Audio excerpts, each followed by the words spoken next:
Hi, everyone, and thank you for tuning into the Hold On to Your Heart Project podcast. My name is Jackie, and I'm the host. Today, I'm going to be interviewing with Morgan Turner, who is actually the producer of this podcast. I'm really grateful to have a conversation with him, as he has been a participant in all the conversations that have been had so far.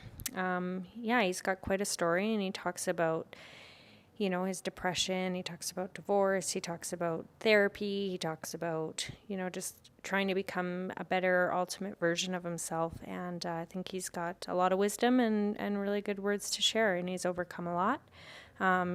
He's had a rough upbringing with a lot of bullying, and, I think a lot of people could relate to that. So, thank you for tuning in. I hope you enjoy the conversation I have with Morgan. Hi, Morgan. Thank you so much for coming on to the Hold On to Your Heart Project podcast that you produce. Yeah, it's get to be on the other side of the camera for a change. It's very exciting. How does it feel to be sat in the seat?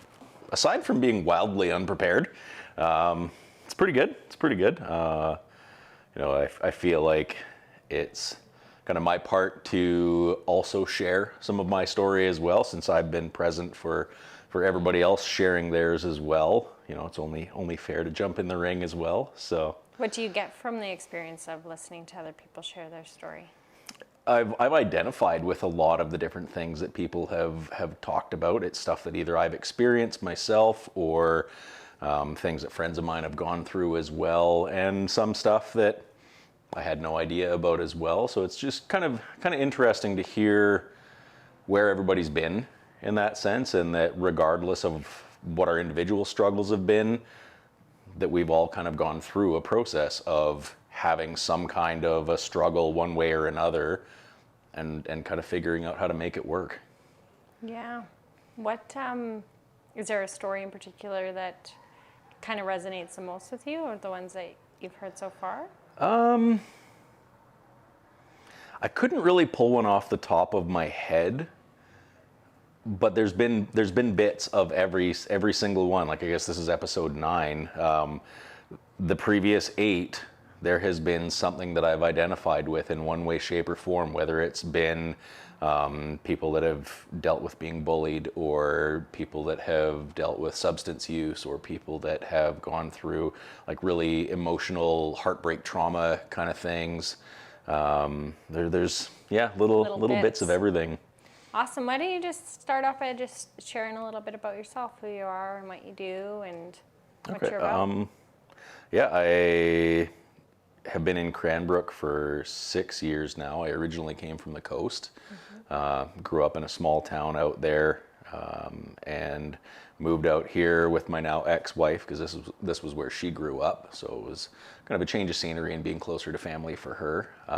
And since I've been here, I've gotten my photography business off the ground, and I'm just kind of pursuing that as my full-time career. So it's been a good move in that way. Was photography something that you did prior to moving to Cranbrook, or is it something that you started just here?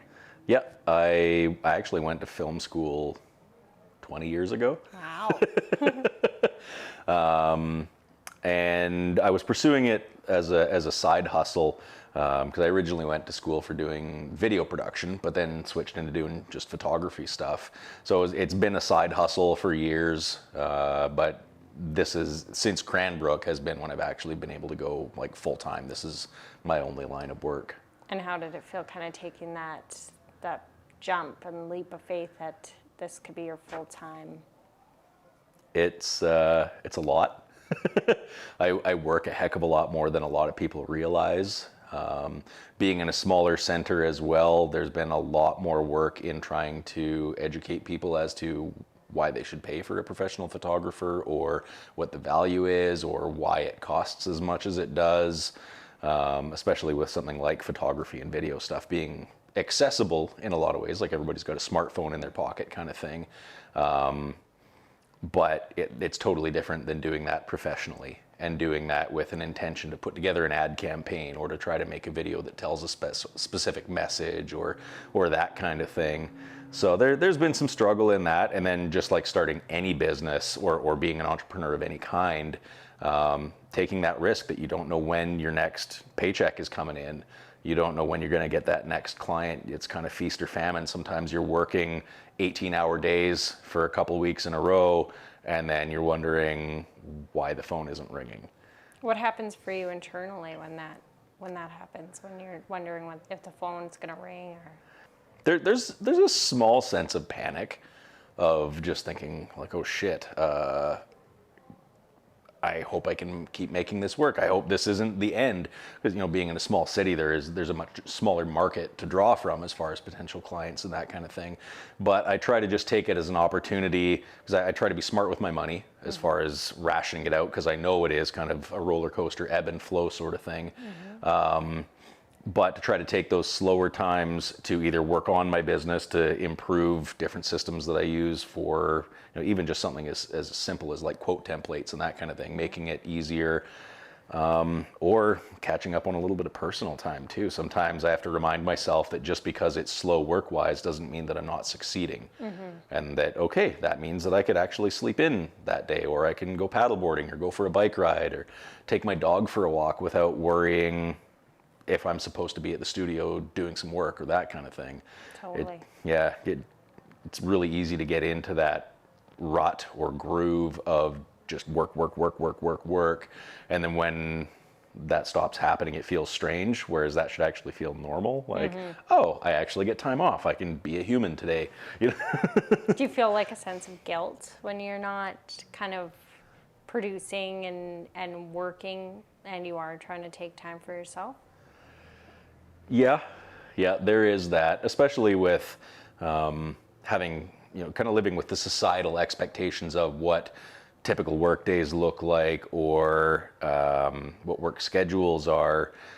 I come from a construction background, so I'm used to working like kind of your Monday to Friday set sort of hours, whereas with this, like, I'll end up working weekends a lot of the time, but then my brain doesn't quite click in that, oh, okay, well, if I work the weekend, that means I should probably take a day or two off during the week. But instead, my brain's thinking, oh, well, everybody else is working during the week. I should probably be working on things. So there's... I totally relate, and I totally get that. Yeah, because you work for yourself as well that way, right? Totally. And it is just kind of that fine line of finding that balance. And yeah, it is a struggle. I think a lot happens internally for me about what I should be doing and why I'm not doing this. Yeah.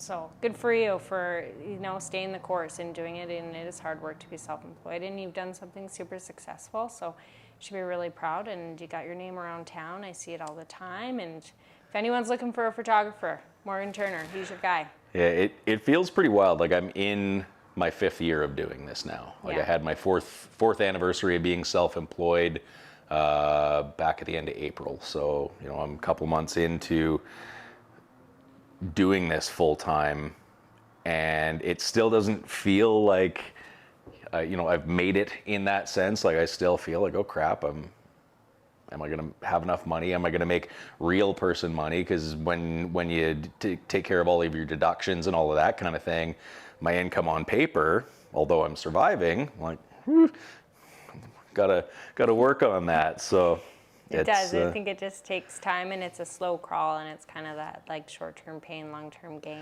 Totally. And I wouldn't want anything different. Like, this is my favorite thing to do, and to be able to help other people with their businesses, with what I do, to be able to have their ad campaign actually create a noticeable pickup in business, or to have their product look really wicked in their online store or that kind of thing. It makes them feel better about it, which then I feel like I'm actually doing more than just doing this career for me. I'm doing something that actually benefits other people that way too, which giving back feels to really the good. community and local businesses, and yeah. So did you know from a young age that this is the path that you were going to follow? Not really. Like, cameras have always kind of been in my life in one way or another. I remember having like this little tiny film camera when I was like a fairly young kid. And then I did photography classes in grade 11 and 12, I think.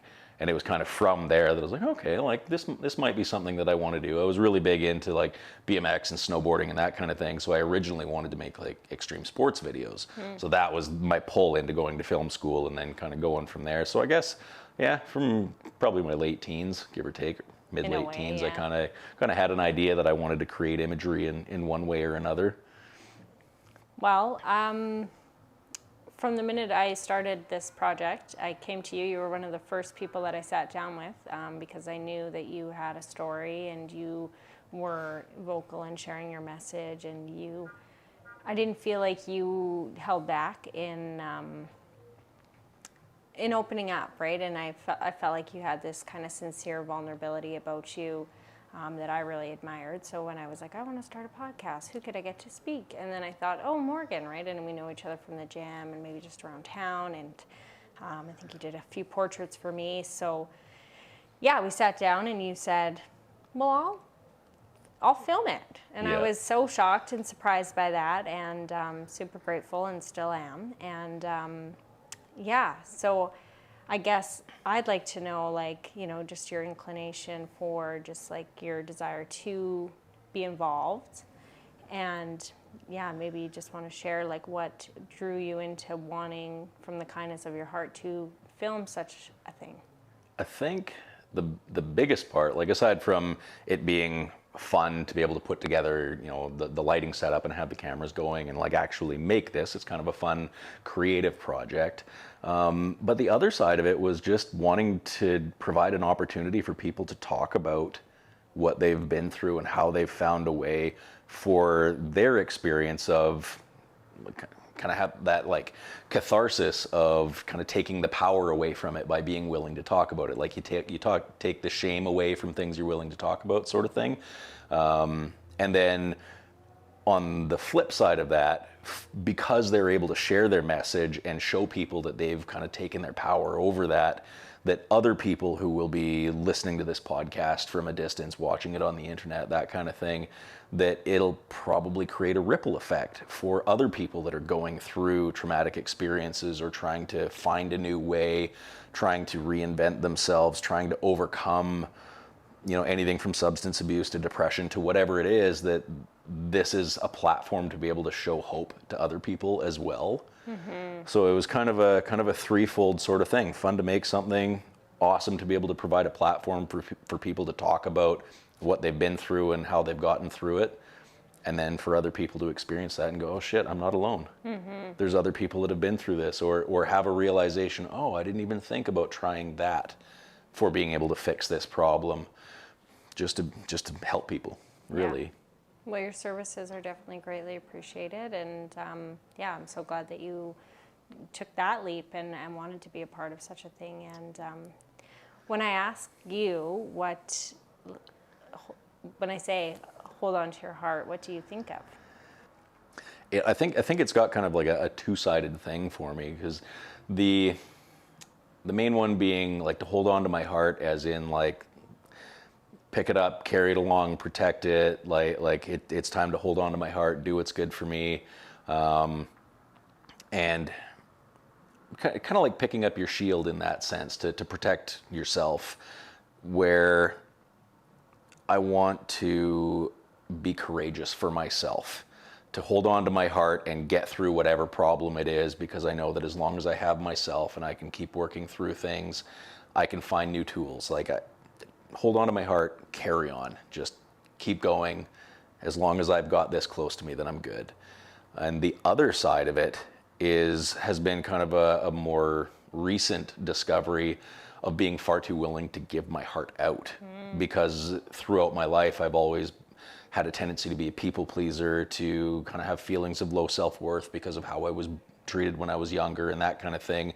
And I was always far too willing to be like, no, look at everything I have to show you. Look at how amazing I can be for you, to just like completely lay myself out for anybody and everybody because I wanted them to like me, or I wanted them to think that I had value in their life, or that kind of thing. And learning to hold on to my heart, that I can like kind of keeping my cards close in that sense, that is this person worth me showing what I have to offer? Like, is that reciprocal? Is there something good about this? Or am I trying to be a people pleaser? So kind of holding on to my heart in the sense of valuing myself more as well. Both of those are so in depth and so beautiful. Why don't we start with the first one, where it's more of a protection? You pick up a shield and you protect your heart, and you talk about courage. and having to pick it up and carry on. Like, is there a time in your life where you've experienced that? Lots. Yeah? Do you want to give an example? Right from when I was quite young, I was bullied a lot. Especially right from grade 2 on. That was where we moved to the town that I kind of grew up in, and it was a small town, like 5,000 people. A lot of the families had been there for multiple generations, kind of thing, and I was the different kid. I was the one that came from out of town. I was the one that was, not part of the in crowd, which was a thing at that age. Like, it's wild how vicious kids can be. But yeah, we didn't have a ton of money growing up, so I wasn't wearing Nike sneakers. I didn't have Guess jeans. For the first couple of years, my mom made my clothes. I was totally fine with that. Like, I had sweet ass track pants and that kind of thing. But of course, that got me picked on. And having found out later in life that I have ADHD and autism, makes a lot of the things make more sense back then. Like, I didn't really understand how to interact with people. I have a very logical thinking brain, so the way people behaved wouldn't really make sense, but I wanted to be friends with everybody, which made me a target because I was easy to pick on because I was willing to trust people. I was willing to just try to be friends with everybody. The second half of holding onto your heart and just giving it away. Totally. And so I dealt with a lot of bullying, which has come out later in life, of like borderline like PTSD kind of thing.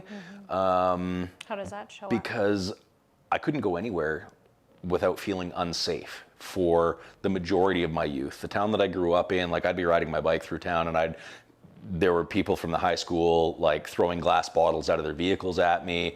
I got in a ton of fights because people would just pick on me. Everywhere I went. I quit playing hockey when I was younger because I got bullied so much. I played for a couple of years and it just wasn't enjoyable anymore because I got bullied. I ended up going into martial arts instead. Because I had a bad temper as well when I was younger. So my parents wanted me to both learn how to control my temper and be able to protect myself, because literally, like, even being at school, like, I would get heckled in class. I would get bullied when I was going through the hallways. I got picked on by teachers even because I was kind of the different one, ADHD kid in the classroom. I'm the one making noises and like not able to sit still and that kind of thing. And I dressed differently. I was kind of a punk rock metalhead kid. So everywhere I went, there was an element of, is somebody going to give me a hard time right now? And on like the physical violence side, that was everywhere from my peers, basically. When you said that you had a temper, do you relate that to being bullied and just like coping and fighting back, or?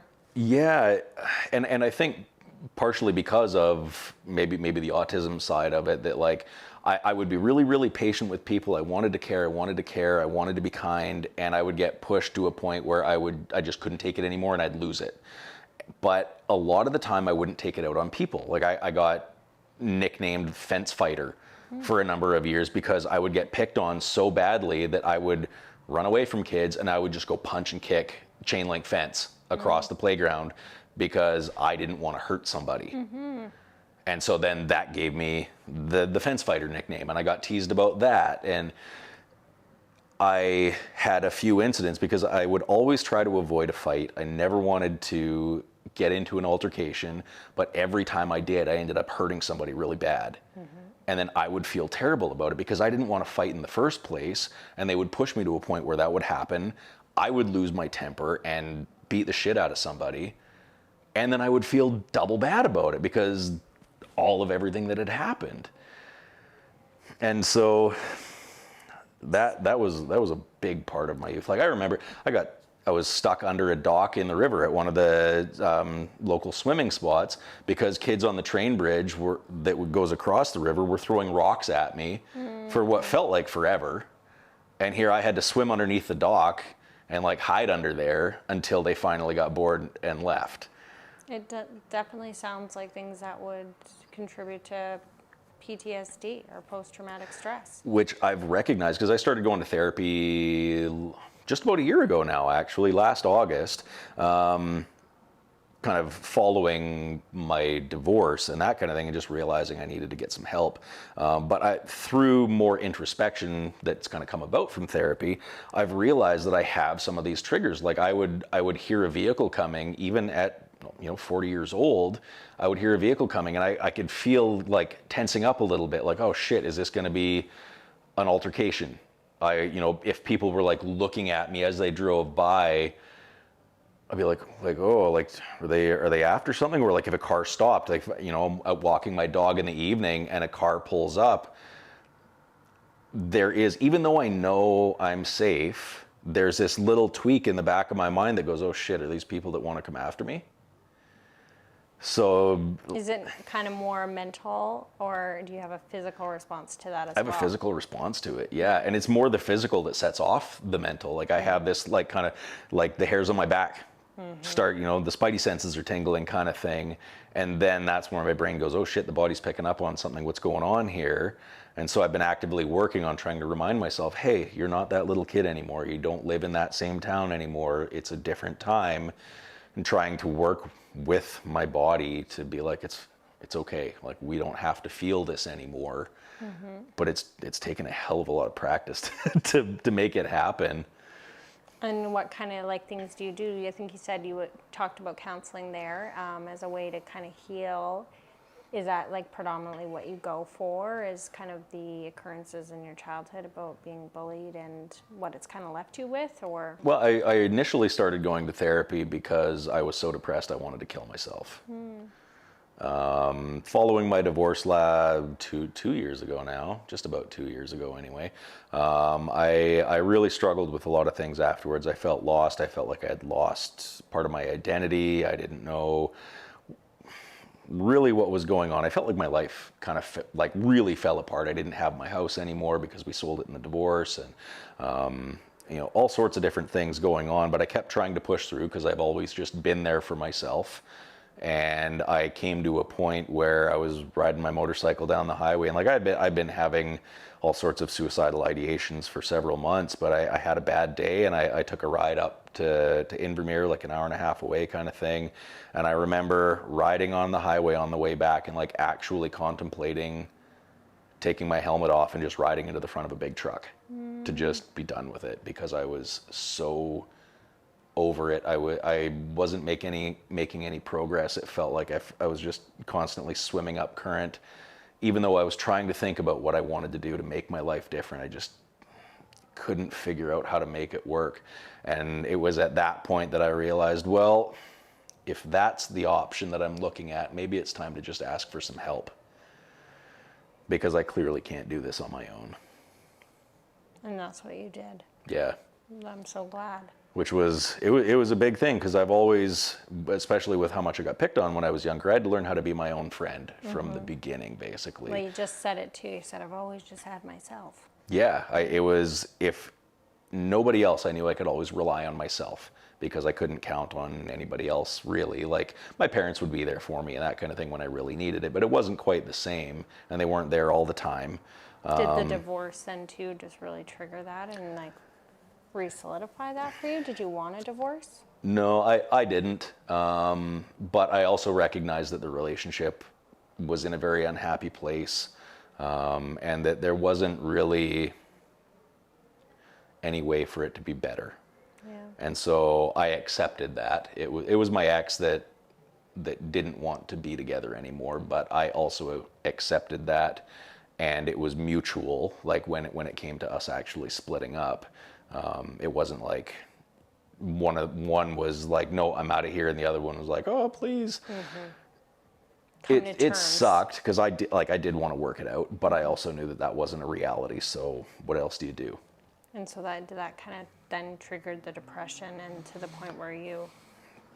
Yeah, because I lost somebody that I loved very deeply. I lost the house that I lived in. Obviously got money from it. Like we sold the house. It wasn't like I lost it in the sense of it being taken away kind of thing. Home was gone. Yeah, my home was gone, and like I had a workshop in there, and it was my comfortable space. I liked that spot. I ended up having to move in with my parents, and I lost a big sense of my identity, because we were together for 10 and a half years. So a big part of who I was kind of tied up in that relationship. I just really felt lost. What does lost feel like? I guess like like you want to kill yourself. Yeah, I felt like everything, like I had moved out here, for her, kind of leaving where I came from behind. Like I say, like not having my home, not having my space, feeling like everything just kind of got flipped upside down and big parts of it just got slid away. I really didn't know what to do. I didn't know how to make it better because there was nothing I could do to fix the situation. It was, well, this is what we have and how we have to move on. And I think there was definitely some resentment and jealousy because she was able to get into, like, she bought a place with a friend. She had somebody to go in on it with. I didn't have that. So I'm still living at my parents' place currently. But she was able to get in and buy a place. She started seeing somebody else not long afterwards, and they're still together. Like, I'm super happy for her because ultimately I just wanted for her to be happy anyway. But all of those things just felt like, fuck, I am failing. I am sucking so bad at this right now. I can't get my life together. Nobody's gonna love me again. I live in my parents' basement. Like, this whole spiraling narrative of what felt like was going wrong, and to see everything just going uphill for her. And I was like, fuck sakes, like, it That's tough. it was really tough, but then also trying to be really compassionate too and be like, well, like, good, she's found somebody, like, she can be happy. Good, she got into a place, she deserves that. Like, I don't need to be bitter about it just because she's able to move on. Obviously there must be a lesson in this for me somehow. There's something that I'm not quite getting, or there's something that I will find. What part of you, like, do you think gifted yourself like that narrative? Was it like the narrative of like the compassion and the understanding and the wanting her to be happy, and like, is that something you learned early on, or is that something that you had to learn through the process? I definitely had flavors of that from before. Like, this was my second marriage. And the first time I was married, my wife realized that she was actually more into women than she was guys. And so I had to, like, that was a really tough experience as well. But to find that compassion that ultimately, if I loved her and wanted her to be happy, the only thing I could do was let her go. And to have to make peace with that. And, I still had a bit of a party streak afterwards and was depressed and all of that kind of thing. But that gave me kind of a bit of a taste of it. And same thing with the kids that I got bullied by when I was younger. Because I'm very focused on, like, introspection and personal growth and everything. Thinking about all the kids that bullied me, it wasn't necessarily that they actually really disliked me or wanted to hurt me or anything. They were probably coming from homes that weren't happy. They had their own, bag of garbage they were dragging around with them, and that was just their way of acting out. That I realized later in life. Obviously, I didn't see that at the time, but to have those realizations and just trying to be compassionate towards people, because I honestly feel like the majority of people aren't shitty. They just don't have great tools to work with. Yeah. And when they behave poorly towards somebody, it's not that they're trying to be mean or malicious about it. They just probably don't have the skill set to communicate effectively, or to step back from their emotions and respond rather than react. And so that mentality kind of carried into this situation. Like, as much as I was jealous that she was moving ahead and had her life going, and I was upset that we weren't together and that kind of thing, I also was like, well, obviously it wasn't supposed to be. She gets to be happy. I will find my happiness, even though I can't see it right now and don't know how or when it's going to come. Like, just stay the course, which was what I tried to do until I reached the point that I realized I needed help. Yeah, let's talk about that. Like, so you're driving and you're getting... It was awful. There was several months of just not wanting to be around, like, actually researching different ways that I could do it in the least painful or impactful ways possible, trying to figure out how I could do it that it would be not messy, that I wouldn't have to be a burden on the people around me for having done it. And that was something that I ended up being resentful. I felt so out of control in my life. And even the one thing that should be my right of whether I'm alive or not, I didn't even have control over that because I felt guilty about how it would affect the other people around me if I were to do something like that. As much as I wanted to, as much as it hurt so bad, I didn't want to be here, which made it hurt even worse because then I was like, I can't even fucking do this because of other people. Here I am, people pleasing at that level. I can't even do this was the narrative that started spinning around. And that was kind of, I think, what just pushed me closer and closer because it just made me more depressed about that. Resentful at everybody. Yeah.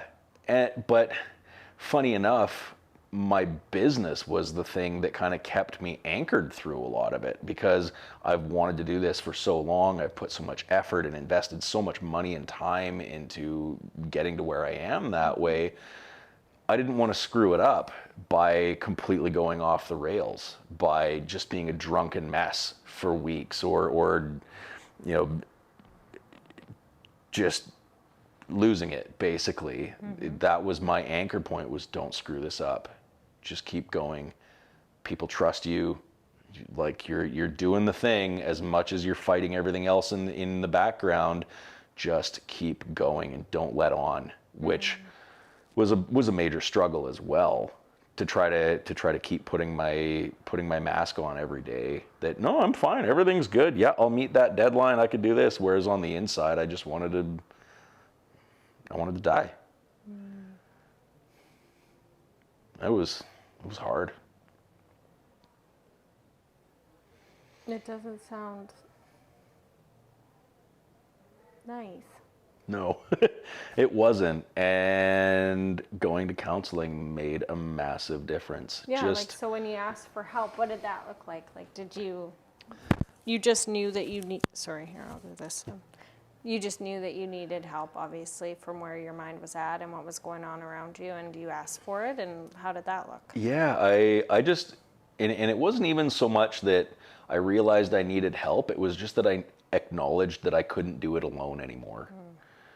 And I knew that my friends weren't the answer, because when we go to our friends for advice or with a problem or that kind of thing, our friends just want to make us feel better. Yeah. Like they care about us, they want to help, but most of the time it's just telling us what we want to hear, trying to comfort us. They're looking through rose-colored glasses that way. So I needed to find a different solution. So I started asking my friends if they go to counseling. Or I knew of a few friends that did, and just asked for recommendations for a couple of counselors to go have a first session with and just try it. See if I connect, see what it's like to talk to somebody that is a stranger about everything that I've got going on in my life and start unraveling the ball of yarn. And what was it like for you when you initially started? It was really relieving, honestly, to have made that decision that, you know what, I'm going to do this. It felt like I had opened a door for myself, that I wasn't just walking down the same hallway being like, I don't know how to get out of this fucking place. I was like, oh, okay. Let's open this door and let's try this out. I didn't have any expectation for it being a miracle solution, or that it was going to, that the first person I saw was going to be the key or that sort of thing. But I was willing to try and just see what happened. And it was massively relieving. And the way that counselors will ask you the hard questions or ask you why. Like, let's stop there for a second and let's kind of revisit this a bit. Why do you feel like that? Or what comes up for you when you're thinking about these things? I was like, oh shit, okay. Well, I haven't really thought about it that way before. And it was such a different experience than having a conversation with a friend about my problems, because they want to help break it down. A counselor wants to help you figure out where it's coming from, why, and how we can repackage that and put it where it belongs instead, so it's not a problem anymore. Were there any, like, since your time in counseling, have there been some really big, like, realizations for you? Like, what are some of those? One of the big ones was kind of the second part of the hold on to my heart, was that, like, I need to quit just trying to give everything of myself to everybody just because I'm trying to prove that I'm good enough for them to like me. I was like, okay, I have self-worth. I am a cool human being. I am just genuinely me, and that is good enough. Woohoo! Yeah, and that was a massive revelation, that I had been basing my self-worth off of what other people told me I was, which made me powerless in my own life in that sense, right? So that was a major revelation. And then I think probably the other side of it was just realizing how much of the things that I am trying to work through now stem from the shit I dealt with when I was in my youth. And that's given me the ability to be able to reframe a lot of that stuff, or at least to be able to recognize that it's something from my past, not what's going on, and to be able to start trying to kind of interrupt those thoughts and say, okay, hang on a second. We're getting the spidey senses tingling again. Why? Is there actually danger in the situation? No. Cool. So we can... Good? Okay, let's carry on. And trying to, like, retrain myself so that those reactions don't really happen so much. That's hard work. It is. It takes It's a lot of active awareness. practice. Yeah. To actually have the awareness and the willingness to want to have the awareness to do something different than you've always done. Yeah. And handle that. It's like that fast track, right? That's what we know, that's what we think, that's what we do. And to break that cycle Yeah. is extreme. And I think that's where my ability to think really logically, or just like because of how my brain works, I'm able to kind of break things down that way. And I've kind of come up with, or not come up with, but like adopted sort of like a three-step process for that kind of thing that also works with breaking habits and all sorts of things. It's to interrupt, redirect, and was it interrupt, redirect, and I forget what the third one. Damn it, ADD brain. But basically, like, is to catch those thoughts. So whether it's trying to change an eating habit, trying to stop smoking, trying to stop an emotional reaction, is to just recognize. That was the first one. So recognize, and then you're not going to get it perfect every time. But to just start recognizing when you're doing that thing that you want to correct. Be kind with yourself. Like, okay, yeah, I'm having this reaction to something. I'm not quite prepared to do something different about it yet, but I recognize that that's what's happening. And the more it becomes a habit that you recognize, the more it makes it easy to kind of go to the next one where you then redirect. So say it's an eating thing, like, oh, I'm in the checkout line. Yeah, I'm going to grab this chocolate bar. And for the last dozen times you have, and you've been like, I shouldn't be doing this, but you know what? Fuck it. I deserve this today. Caught yourself enough times that you're like, you know what? No, I know that I'm trying to do something better. And so you don't take the chocolate bar. You And it's get like, tired of your shit. totally. Even something as simple as saving money. You're trying to save money and you're like, oh man, you're out driving down the road from one spot to another. You're like, oh, I should stop in and grab a coffee on my way. It's like, well, I'm trying to save money. Does this help me get closer to my goal? And it's the same thing with emotional stuff. Is like, okay, I recognize I'm not in this situation, but I'm having this reaction. I can interrupt that thought. And then once you get so that second part is more habitual, it makes it easier to actually really just redirect yourself from that altogether, because you just stop having those reactions towards things. Like, it starts becoming more second nature for you. But it all starts with that awareness, being able to tune into ourselves and listen to what we're thinking about ourselves, or what we're thinking about what we're doing, and just catch yourself. And then when you catch yourself, just try to make a different choice. And then be kind to yourself if you don't make that different choice that time. Try it again next time. Yeah, because the shame would just increase the likelihood Yeah. of you making the same, I don't know, mistake or choice, Yeah. right? Life's hard enough without us beating up ourselves.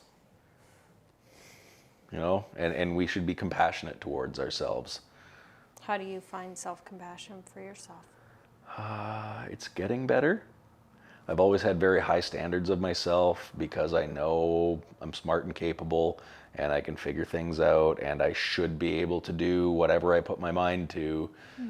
But because I have high standards for myself, a lot of the time I keep telling myself that no matter what I do, it's not good enough, which is probably kind of old narrative that no matter what I did to try to prove I was friends with people or that kind of thing, it was never quite good enough, which was something that came up in my intimate relationships as well, but was probably a reflection of how I felt about myself too. So I'm not entirely sure where the real source of it is, but that having a high standard for myself and basically always just being like, oh, I should have done more. Should have gotten a little more done today. I should have done that a little bit better. And so through counseling, through finding my self-worth and that kind of thing, just being compassionate that, you know what? Some days 80% is your best. Some days 20% is your best. Some days you have your 100% days, but it's still your best. And to recognize that and be compassionate towards myself about that, like some days I wake up and the entire day is a struggle. I'm just in a terrible mood, something set me off, or I'm having to deal with something that's an uncomfortable situation. And I feel like, oh, you know what? I had 12 things on my list and I only got 2 done today. What a waste of skin. Like, why am I even doing this? It's like, you know what? You still did it. I still got out of bed. I still made some things happen. I still did today. So you've just learned to accept it. At first, I kind of wondered if you faked it till you made it. Like you just told yourself, oh, you're fine and you're good, and had this kind of fake self-compassion. Yeah. But it sounds like you sincerely accept where you're at. And you put yourself through the ringer first, but then you come to terms with, this is me, this is where I'm at, this is what I've done, and I'm okay with it.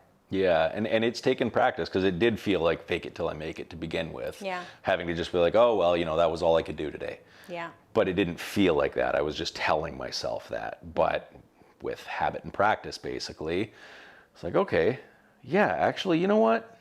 Fuck it, that was my best today. And yeah, sure, I might have been able to do more, but I tried, and that was all I had the capacity for, whether, emotionally, mentally, or physically. That was the best I could do. Because I never go out into my day thinking, you know what, I'm just gonna half-ass this. Every day I'm trying, but it just looks different every day. Yeah. And it's taken practice to believe myself when I'm trying to be compassionate that way. But Well, it's unnatural, right? When you spent your whole life beating yourself up or others beating you up. yeah, It's not going to come natural to say, oh, I'm okay. yeah. I'm good. Well, you talked about feeling not good enough showing up in your relationships, and like, how did that kind of show up there? I think a lot of the same self-worth stuff from when I was younger.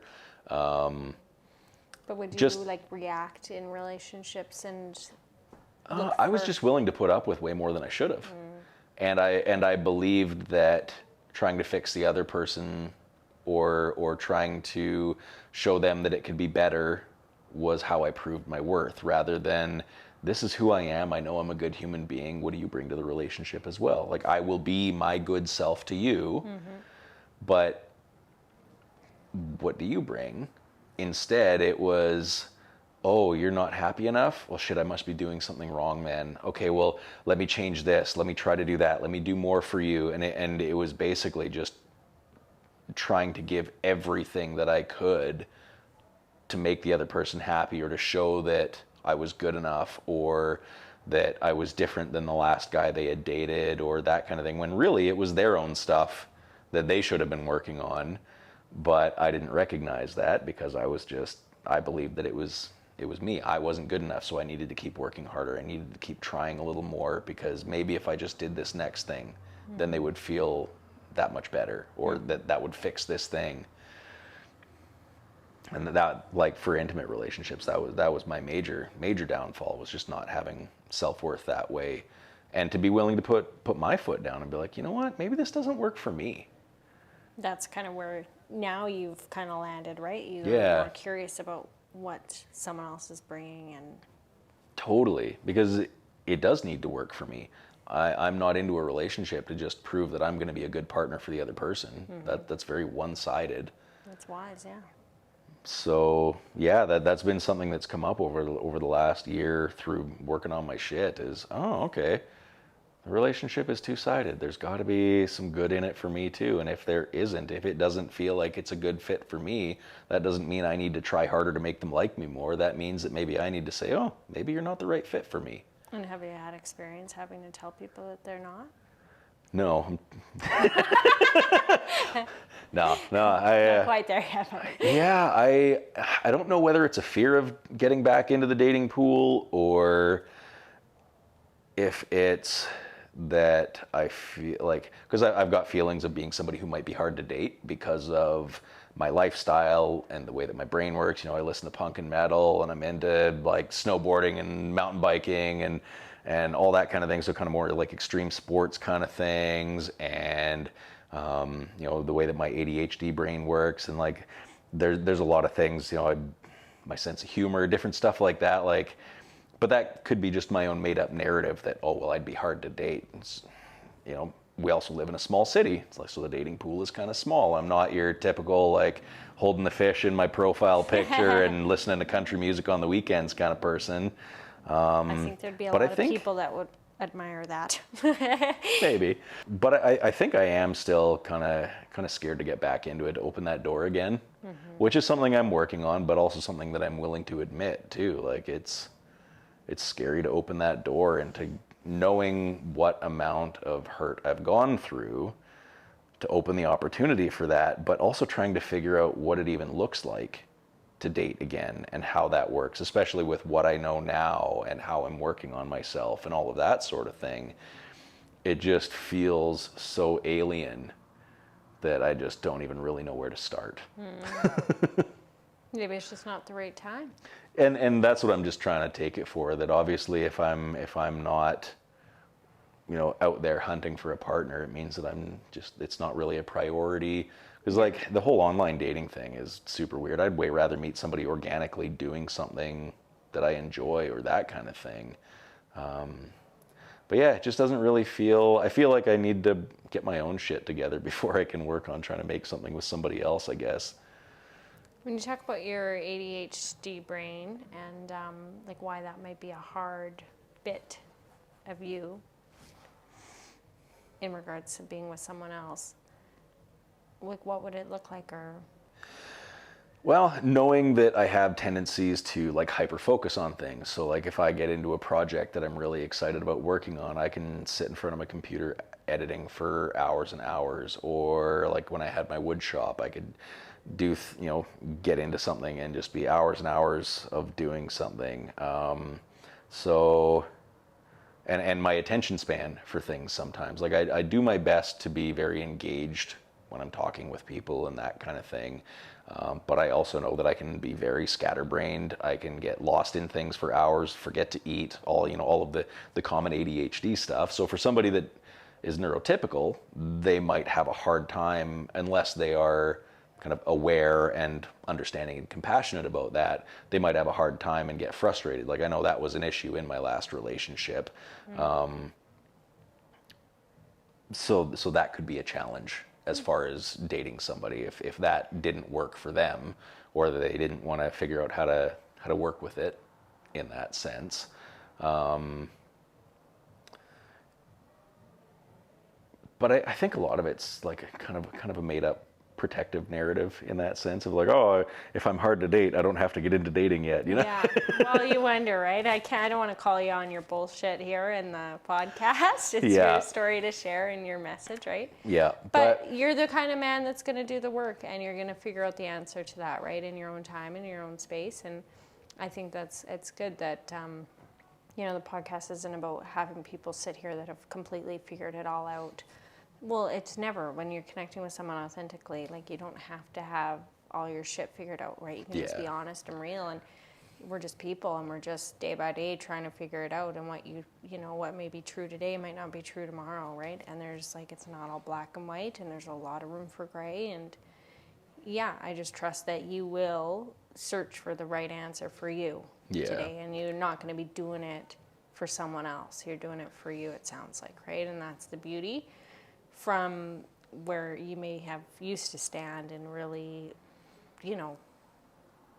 caretaking or fixing other people and kind of pushing yourself onto them, or whatever the case may be, right, to get them to like you. You're stepping back from that. Yeah. And you're getting well, and you're doing the work. Learning how to do something different, because thinking about the dating thing as well, like I got together with my first wife when I was in my early 20s. And we were together for 5.5 years, and then I was single for 4 or 5 months, and then with somebody else for almost a year, and then single for 4 or 5 months, and then with my recent for 10.5 years. So I've basically just been in 3. Where were you that the dating pool was so good? So I've been in 3 long-term relationships since my early 20s, and that's about it. Like I dated like crazy before, but it just feels like such a strange thing after having been in, which I imagine probably a lot of people that are coming out of, because it seems to be kind of an unfortunately common thing these days. People that are coming out of a long-term relationship and being like, what the hell do I even do now? Because it's been so long. Like, how does that dynamic work? And being in a totally different stage in our lives and everything, right? So it's different. But all you can do is just keep doing the work and trying to make ourselves better in the process. And like you say, like, do it for ourselves rather than for somebody else, and just kind of trust the process. And to say, just do the next best thing, right? And I think that is where you're at, just navigating the next best thing. Totally. If there is a question, that I didn't ask you that you wish you wanted, nope. Is there a question you wish I would ask you today that I haven't? I think probably, not necessarily like a specific question, but kind of a general thing would be about like what kind of self-care stuff is helpful for trying to work through problem, like when we're dealing with depression, or if we're dealing through traumatic stuff and we're trying to support ourselves through that.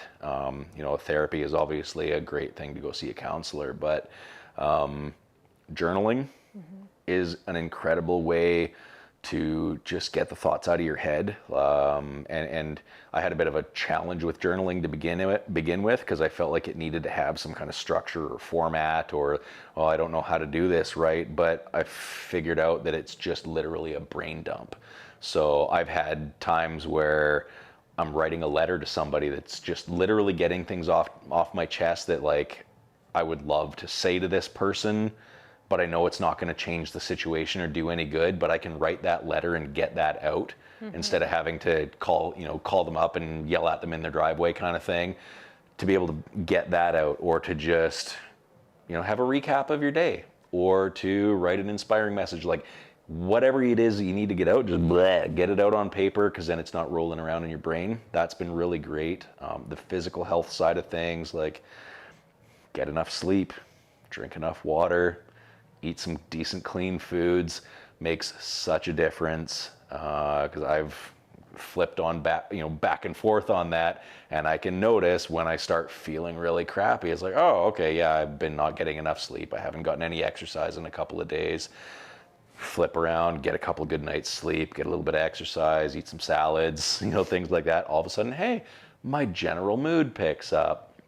So things like that are, those kind of basic self-care things can make a massive difference. And then a creative outlet of some kind, or even if it's not necessarily a creative outlet, something that you can do where you just get to escape into it. For some people, it's playing video games, or reading a book, or going for a walk out in nature, going paddleboarding, like whatever it happens to be. Find something that you get to escape in, and just make it part of your routine. Even if it's only a couple times a week, to just make that part of your routine because it's going to support you.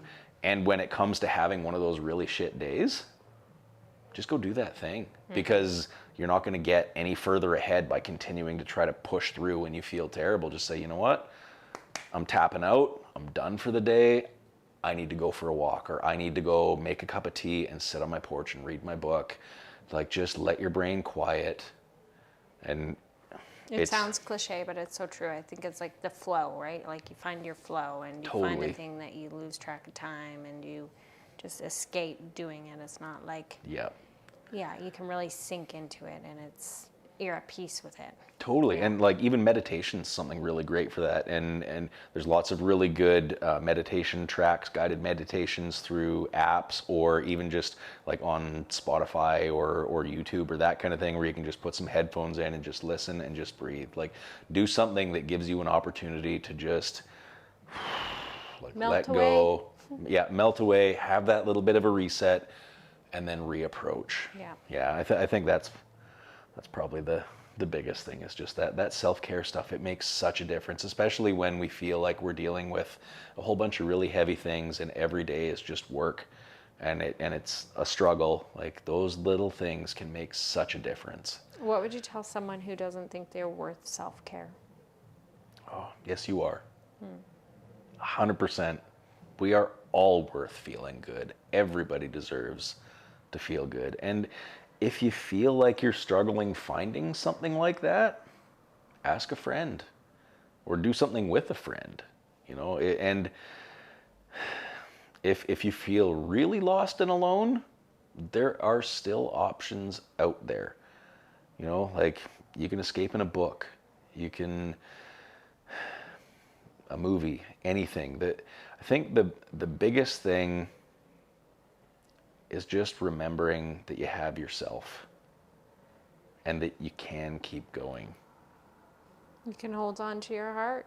Yeah. You did it. Hold on to your heart and keep going. There's everybody, literally everybody on this planet has something that they like. So hang on to that thing that you like, you know. We just have to choose to want to feel better. And it's really easy to get stuck in that narrative when you're feeling down and your brain is spiraling. I know, I've been there, like, at the worst of it. It's really, like, sometimes our brains don't want to let it go. But if you can interrupt that and just do something that kind of breaks that narrative a little bit, something that you can lose yourself in, even if it's just go to sleep for a bit, have a nap, like, whatever it is, just interrupt that. When you're on the other side of it, it's going to be a lot easier to keep going. Yeah, it's nice. It's good to hear. It's a good reminder for me as well, right? I'm like, yeah, I need to do that a couple times a week. I need to reset. Yeah. Stop and ask yourself, have I drank enough water today? Yeah. Just the basics, right? Sometimes I'm just as guilty. Forget about the basics. And not good.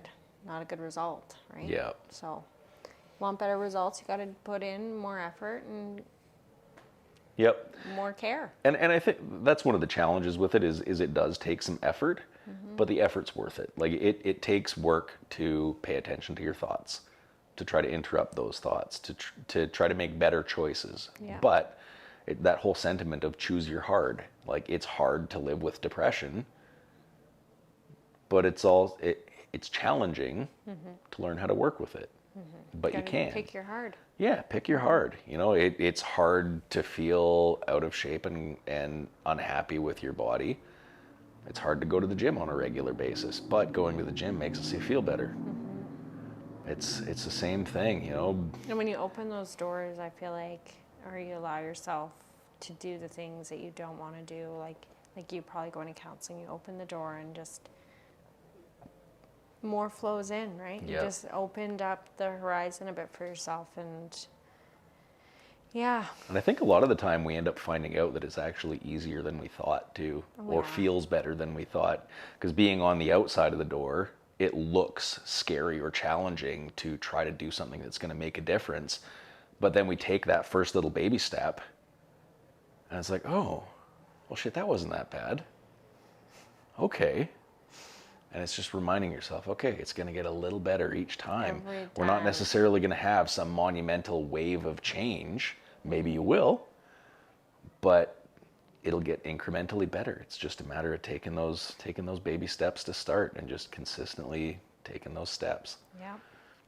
Yeah, I do agree. I'm just thinking in my own mind about all the scary doors I've not wanted to open for a really long time, and then just doing it and being so glad every time that I just made the decision, right? And sometimes even having that feeling like, oh shit, why did I wait so long to do this? That wasn't anywhere near as bad as I thought. It's never near as bad as you think.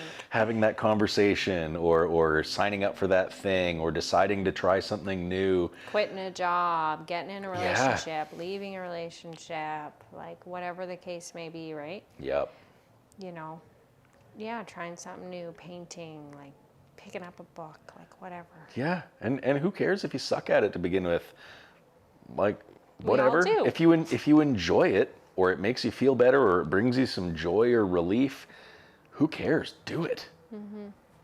Like, Yeah, it's all that matters, really, at the Yep. end of the day. Where could people find you if they wanted to?